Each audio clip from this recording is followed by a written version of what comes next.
Shalom, kasih karunia dan damai sejahtera dari Tuhan kita Yesus Kristus ada dalam kehidupan Eyang Kakung, Eyang Putri, Bapak, Ibu, Saudara, dan anak-anak.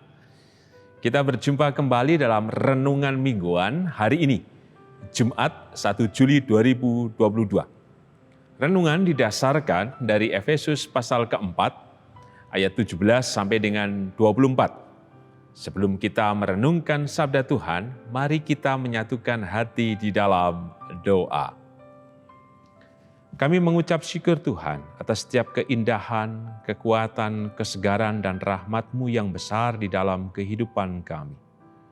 Sehingga kasih setiamu-lah yang memampukan kami untuk terus tabah, untuk sabar, dan menjalani kehidupan dengan kuat dan pasti.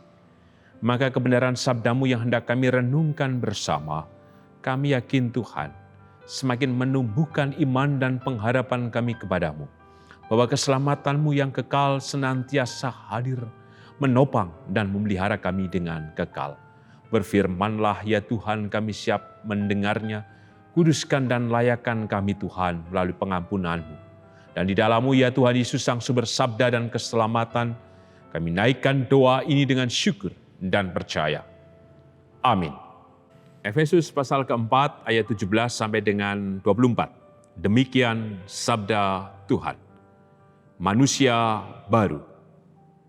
Sebab itu kukatakan dan kutegaskan ini kepadamu di dalam Tuhan. Jangan hidup lagi sama seperti orang-orang yang tidak mengenal Allah dengan pikirannya yang sia-sia. Dan pengertiannya yang gelap, jauh dari hidup persekutuan dengan Allah, karena kebodohan yang ada di dalam mereka dan karena kedegilan hati mereka. Perasaan mereka telah tumpul, sehingga mereka menyerahkan diri kepada hawa nafsu dan mengerjakan dengan serakah segala macam kecemaran. Tetapi kamu bukan demikian. Kamu telah belajar mengenal Kristus. Karena kamu telah mendengar tentang Dia dan menerima pengajaran di dalam Dia menurut kebenaran yang nyata dalam Yesus. Yaitu bahwa kamu berhubung dengan kehidupan kamu yang dahulu harus menanggalkan manusia lama yang menemui kebinasaannya oleh nafsunya yang menyesatkan. Supaya kamu dibaharui di dalam roh dan pikiranmu dan mengenakan manusia baru yang telah diciptakan menurut kehendak Allah di dalam kebenaran dan kekudusan yang sesungguhnya. Berbahagialah kita yang mendengarkan sabda Tuhan dan berbahagialah kita yang percaya. Haleluya. Amin. Eyang Kakung, Eyang Putri, Bapak, Ibu, Saudara, dan anak-anak, tema renungan mingguan 1 Juli 2022 adalah emas atau imitasi. Jika mengikuti tren mode, maka banyak barang-barang yang disebut KW. Barang-barang ini diciptakan atau diproduksi untuk memenuhi keinginan hasrat atau rasa dari para konsumen yang menginginkan pada status derajat atau tingkat sosial tertentu. Dalam upaya apa? Tentu supaya setara, supaya dianggap, supaya bisa diterima, dan lain sebagainya. Sehingga kita tahu bahwa ada barang-barang yang katakanlah brandnya sudah terkenal. Sepatu, pakaian, termasuk juga kalung, tas, HP, topi, dan semuanya. Dan ternyata banyak yang meminati, khususnya di Indonesia. Ada pabrik sepatu di Tangerang, industri rumah tangga yang bisa memproduksi sepatu-sepatu terkenal. Karena saya pernah lihat sendiri. Dan pangsa pasarnya juga cukup luas. Tapi kembali, yang menentukan bukan persoalan kualitasnya. Orang memilih barang tersebut karena apa tadi? Persoalan tingkat sosial supaya setara, diakui, dan sebagainya. Tapi barangnya juga lebih murah. Tapi pertanyaannya adalah,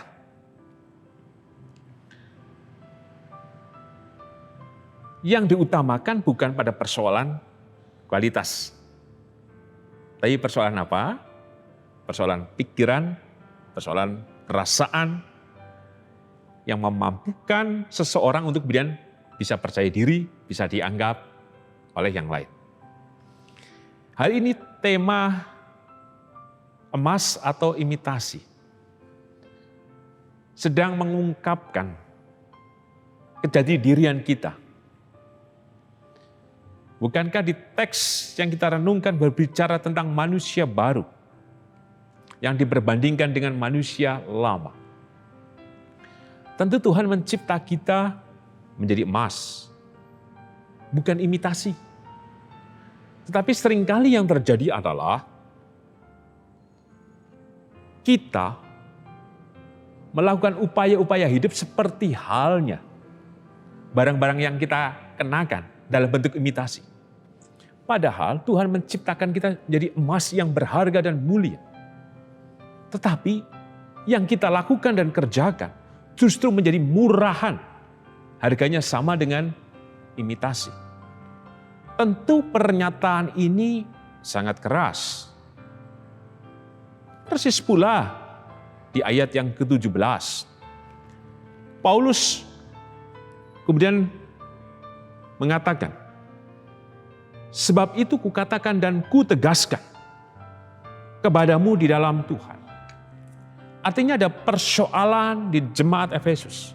Sehingga ia menekankan kembali tentang apa?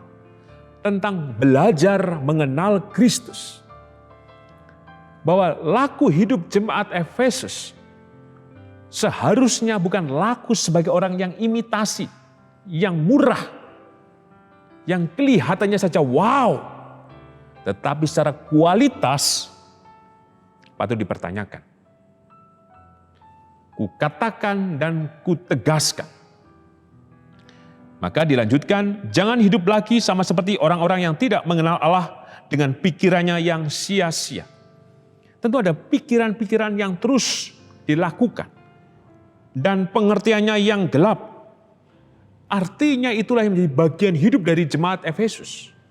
Mereka telah dicipta menjadi emas, menjadi manusia baru, tetapi soal pengertian, soal pikiran, mereka masih membawa tradisi, cara hidup, cara pandang yang lama.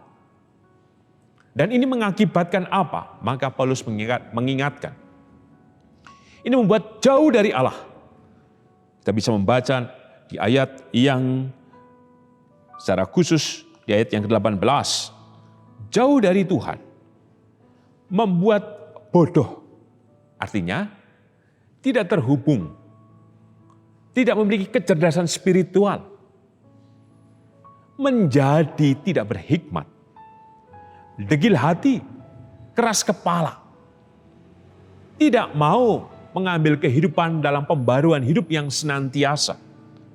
Bahkan disebutkan, perasaannya menjadi tumpul.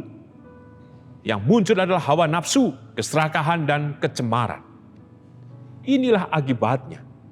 Jika emas itu kemudian dinilai, dihargai, dikenakan seperti barang-barang imitasi. Ini pesan yang pertama untuk kita bersama. Bahwa sesungguhnya kita telah diciptakan menjadi emas, manusia baru. Melalui apa? Melalui pengorbanan tubuh dan darah Kristus. Maka mari kita pelihara kualitas kehidupan kita. Kita katakan, kita tegaskan kembali siapa diri kita saat ini. Jika laku kita seperti barang-barang abal-abal, KW, imitasi, yang seharusnya kita menjadi emas, jadi orang Kristen yang sungguh-sungguh yang baik dalam soal perbuatan, cara bertindak, cara berucap, dan sebagainya. Mari kita teliti kembali supaya kita diteguhkan bahwasanya yang emas yang dari Tuhan berharga dan bernilai untuk kita. Karena emas tidak akan pernah menjadi imitasi dan imitasi tak akan pernah menjadi emas. Yang kedua, kita perhatikan ayat 20 sampai dengan 21. Tetapi kamu bukan demikian, kamu telah belajar mengenal Kristus. Karena kamu telah mendengar tentang Dia dan menerima pengajaran di dalam Dia menurut kebenaran yang nyata dalam Yesus. Inilah yang menjadi kunci kita bersama. Kita bukan kosong. Kita bukan hanya lapisan luar saja yang kelihatan mengkilau.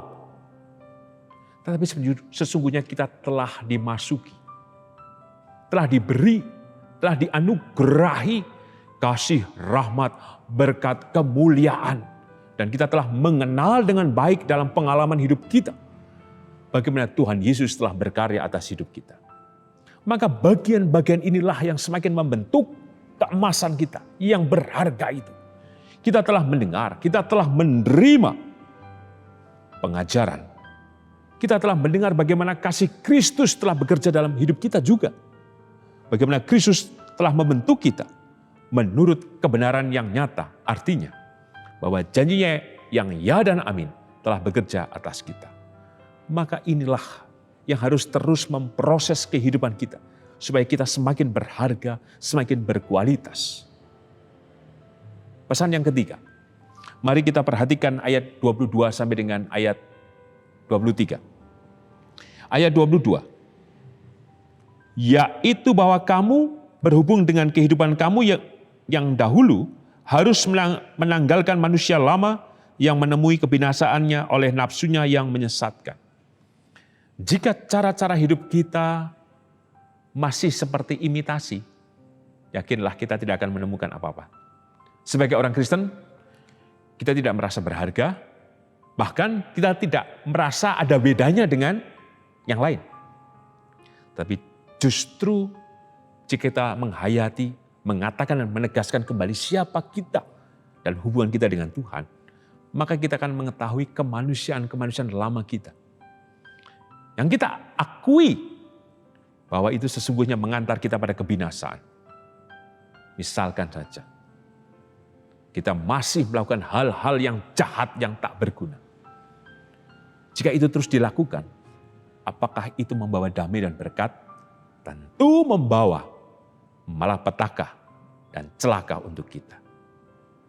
Untuk itulah, di ayat yang ke-23, supaya kamu dibaharui di dalam roh dan pikiranmu.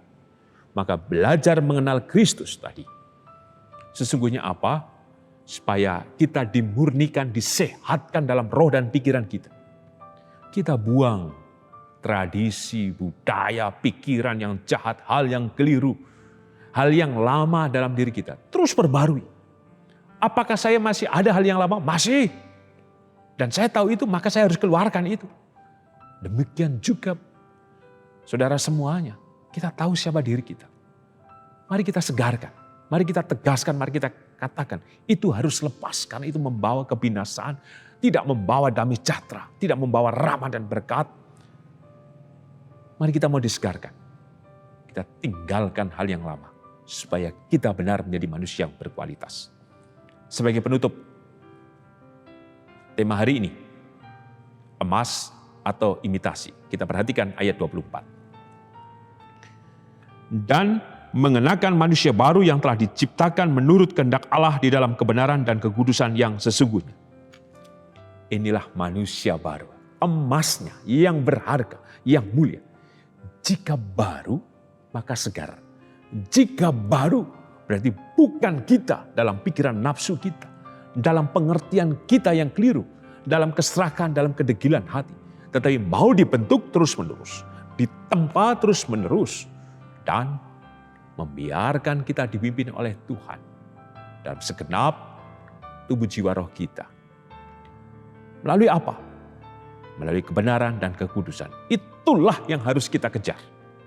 Kebenaran Tuhan berbicara tentang apa? Terus kita cari dan upayakan dan kita kekudusan. Jauhkan persinahan, perkataan kotor, hal-hal yang sembrono.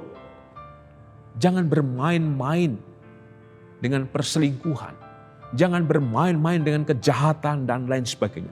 Peliharalah hidup kita dengan kudus dalam upaya yang sungguh-sungguh yang kita nyatakan dalam panggilan spiritual kita. Maka yakinlah kita akan menjadi manusia baru.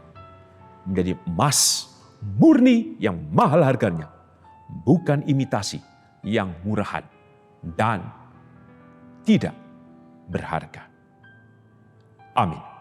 Mari kita menyatukan hati di dalam doa. Bapa dalam surga, kami berterima kasih atas kebenaran sabda-Mu, kami dimampukan untuk menjadi manusia baru. Menjadi emas yang murni yang mahal harganya. Bukan imitasi buatan yang justru murah dan binasa. Bentuklah kami seturut dengan kehendak-Mu. Mampukan kami mengatakan dan menegaskan siapa diri kami di hadapan-Mu.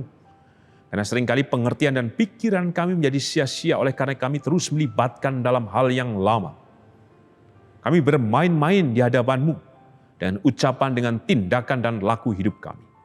Hari ini kami diteguhkan dan dikuatkan, supaya kami terus terpaut pada kebenaran dan kekudusan yang Engkau nyatakan, yang Engkau sudah ciptakan kepada kami. Maka tolonglah kami Tuhan. Segarkan kami dengan firman-Mu. Segarkan kami dengan mujizat-Mu. Segarkan kami dengan anugerah-Mu yang besar. Terima kasih Tuhan Yesus. Karena Engkau hadir dalam anugerah dan keselamatan-Mu, maka kami percaya Engkau memberkati ya Tuhan. Khususnya Bapak dan Ibu Priyono, Ibu Ami Birowo, Ana Amoresia, Ibu Yohana Dewi, Ibu Sri Utami Suprapto, Bapak Ngatimin, Bapak dan Ibu Budian Dono, Bapak Wilson Siagian, Ibu Ponirah, Bapak Siswo Prayitno, Bapak Saharun, Ibu Endang Saryanti Joko, Bapak Warsito Utomo, Bapak Larbadio, Bapak Prayitno Hadi, Bapak Repin Sukarsono, Ibu Sukarti, demikian juga atas kehidupan Ibu Rusmiati Buyung, Ibu Sarno, Ibu Tugira Sariman, Ibu Suparmo, Ibu Rusmiati Suhardi, Ibu Murjangkung, Ibu Endang Karno, Ibu Joyo Pawiro, Ibu Kun Mariatin Subardi, Bapak Sadal Paulus, Bapak Christian Dauribu, Bapak Elias Sariman, Bapak dan Ibu Sunarto Saputro, Ibu Marti Utomo, Ibu Yatmiartini Rusdi, Bapak Suprapto. Tolonglah mereka Tuhan, tolonglah hamba-hamba-Mu ini dengan kasih, kemurahan, dan mujizat-Mu yang berkarya. Demikian juga seluruh keluarga yang mendampingi. Kami percaya kekuatan kasih-Mu juga memberikan damai sejahtera, penghiburan, dan kesegaran, serta kekuatan dan berkat. Demikian juga atas setiap pergumulan kami, kerinduan kami, dan harapan kami. Kami yakin Tuhan Engkau menolong kami satu persatu dengan cinta dan berkat-Mu yang menyelamatkan. Engkau mengetahui yang paling dalam yang sedang kami rasakan, pikirkan, dan harapkan. Maka biarlah penuhlah sukacita yang Kau nyatakan pada kami oleh kuasa dan mujizat-Mu. Dan kami percaya Tuhan, Engkau memberkati kehidupan bergereja di GKJ Sari Mulyo. Kami yakin berkat-Mu, kasih-Mu yang menyatakan damai sejahtera, pemulihan, dan keselamatan untuk kami semuanya. Kami juga berdoa untuk bangsa dan negara kami. Kami yakin Tuhan Engkau hadir, memberikan kesejahteraan dan ketentraman. Dan Engkau mengokohkan bangsa ini Tuhan, supaya tidak mengalami efek dari inflasi atau resesi dunia. Kami percaya Tuhan, Engkau menolong bangsa dan negara kami. Demikian juga atas perdamaian dunia, kami bersyukur Bapak Presiden Joko Widodo telah hadir di Ukraina dan hendak ke Rusia. Kami percaya Tuhan, Engkau memakai Bapak Presiden Joko Widodo untuk menjadi juru damai. Maka kami yakin Engkau menyelamatkan Bapak Presiden Joko Widodo. Dan kami yakin dari upaya yang Ia lakukan, Engkau berkarya sehingga perdamaian dunia tercipta kembali dan perang dihentikan. Supaya kembali stabilitas ekonomi, politik, dunia Tuhan kembali baik dan normal. Tolonglah ya Tuhan, kami yakin apa yang dikerjakan Bapak Presiden Joko Widodo tidak sia-sia, tetapi melalui kasih dan anugerah-Mu, Engkau menyatakan perdamaian itu. Di dalam-Mu ya Tuhan Yesus, Sang Sumber rahmat, berkat, dan keselamatan, kami naikkan doa ini dengan syukur, percaya, dan berserah. Amin. Tuhan Yesus memberkati Eyang Kakung, Eyang Putri, Bapak Ibu Saudara, dan anak-anak kini dan selamanya. Amin.